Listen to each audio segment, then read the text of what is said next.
맑은 국물에 여러가지 버섯 넣고 만두전골 만들어 보세요. 건강하고 맛있고 또 먹고 싶은 버섯 만두전골이에요. 뜨끈한 국물 진한 맛, 계속 떠먹고 싶은 맛이에요. 버섯 만두전골 재료를 소개할게요. 무, 파, 양파, 만두, 청양고추, 팽이버섯, 느타리버섯, 만타리버섯, 새우젓, 다진 마늘, 간장, 참치 액젓, 코인 육수가 필요해요. 국물 내기 용으로 물을 9등분으로 먼저 손질해주세요. 그 다음은 양파 하나를 손질해 줄게요. 양파는 국물도 우러나고 건져 먹을 수도 있도록 큼지막하게 손질해 줬어요. 반절로 잘라서 두껍게 썰어주세요. 양파를 너무 얇게 자르면 흐물흐물해져서 건져 먹을 수가 없게 돼요. 양파 손질이 완료되면 다음으로 청양고추를 손질해 주세요. 저는 청양고추 4개를 사용했어요. 국물 요리에 청양고추를 넣으면 국물을 매콤하고 칼칼하게 만들어줘요. 매콤 칼칼한 국물은 해장에도 좋고 소주 안주로도 너무 좋아요. 저는 매콤한 걸 좋아해서 청양고추 4개를 사용했는데 매운 걸 선호하지 않는 분들은 청양고추의 양을 조절해주세요. 다음 야채는 대파를 손질해 줄게요. 저는 대파 2개를 손질해서 사용했어요. 대파 역시 건져 먹을 수 있도록 큼지막하게 손가락 크기로 잘라줬어요.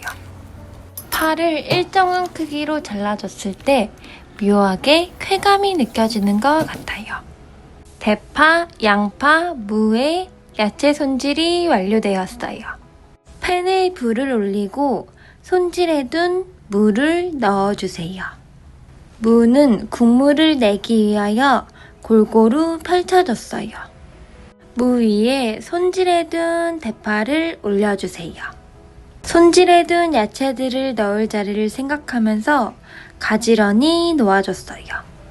물이 끓어오르면 야채들이 전부 다 섞이지만 영상에 조금이라도 예쁘게 담기도록 노력했어요.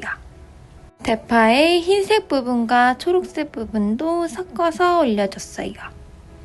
하얀색에 초록색이 올려져 있는 것도 색감이 괜찮았어요. 그 다음은 빈자리에 양파를 넣어주세요. 손질해둔 양파를 반절씩 나눠서 넣어줬어요. 버섯 만두 전골에는 감자도 넣으면 포근포근해져서 건져 먹을 때 좋은데 저는 감자가 없어서 생략했어요. 버섯 전골의 중요한 재료, 미리 손질해둔 버섯을 올려주세요.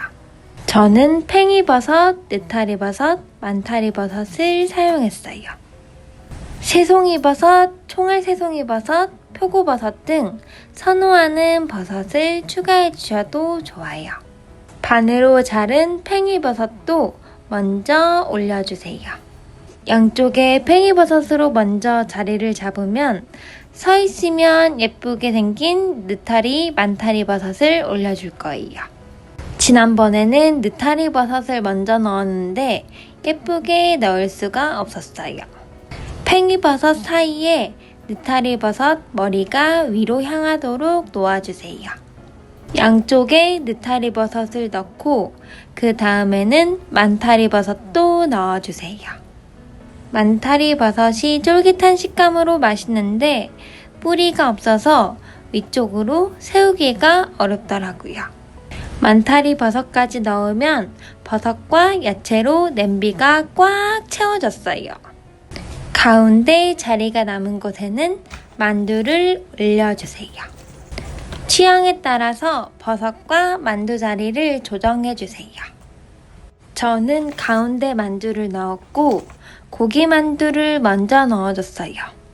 그리고 두 번째 만두 리필할 때는 김치만두를 넣었어요. 처음에는 깔끔한 국물 맛을 느낄 수 있도록 고기만두를 먼저 넣었어요.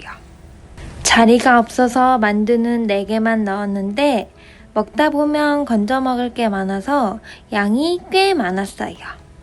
매콤 칼칼한 국물을 위해서 청양고추도 넣어주세요. 청양고추도 색감을 위하여 하얀 팽이버섯 옆에 놓아줬어요. 개운하고 맑은 국물을 위해서 고춧가루 대신 청양고추를 사용했어요. 국물의 깊은 맛을 위하여 새우젓 반 숟가락을 넣어주세요. 새우젓을 넣어주면 국물의 시원함과 해물 맛을 느낄 수 있어요. 조금 더 깊은 맛을 위해서 다진 마늘 한 숟가락도 넣어주세요. 새우젓과 다진 마늘을 넣으면 국물의 감칠맛도 느낄 수 있어요. 모든 재료의 세팅이 완료되면 물 1.5리터를 부어주세요. 재료가 살짝 잠기지 않도록 물을 넣어주세요. 저는 준비한 냄비가 커서 1리터를 넣고 500ml를 추가해줬어요. 500ml를 추가한 후에 물이 끓기를 기다려줄게요. 육수의 깊은 맛을 위하여 코인 육수 2알을 넣어주세요. 국물에 1차로 간도 해주세요. 밥숟가락 기준입니다. 간장 3숟가락을 넣어주세요. 국간장이 아니라 진간장으로 사용했어요. 그 다음은 참치 액젓 2숟가락을 넣어주세요. 간장뿐 아니라 참치 액젓으로도 간을 하는 이유는 간장을 많이 넣으면 국물색이 진하게 변할 수 있어요. 맑고 깨끗한 국물을 원하면 간장보다는 액젓으로 간을 해주세요. 모든 재료가 준비되면 센 불로 끓여주세요. 마지막에 추가한 코인 육수, 마늘, 새우젓도 잘 섞일 수 있도록 안으로 넣어주세요. 모든 재료가 다 익을 때까지 끓여주세요. 한번 끓어서 국물이 우러난 다음에는 먼저 익은 버섯이랑 야채는 먼저 먹어도 돼요. 끓는 물에서 만두피도 투명해지면 익었다는 거니까 드셔도 돼요. 만두가 익는 거는 끓는 물에서 7분 정도 걸리는 것 같아요. 위에 있는 재료들도 골고루 익을 수 있도록 숟가락을 이용해 재료들을 안으로 넣어주세요. 버섯이 익었을 때쯤 국물도 우러나왔으니 간을 다시 한번 봐주세요. 저는 간을 추가로 하지 않아도 될 정도로 간이 딱 맞았어요. 매콤하고 칼칼하면서 깔끔한 국물의 맛이었어요. 버섯에 살짝 비릿함을 잡기 위해서 후추를 조금 뿌려서 마무리했어요. 후추를 선호하지 않으시는 분들은 추가하지 않아도 괜찮아요. 저는 후추를 넣어줬으니 국물이 다시 한번 우러나도록 한 번 더 끓여줄게요. 버섯 전골을 만들 때는 원하는 버섯을 전부 다 넣어주세요.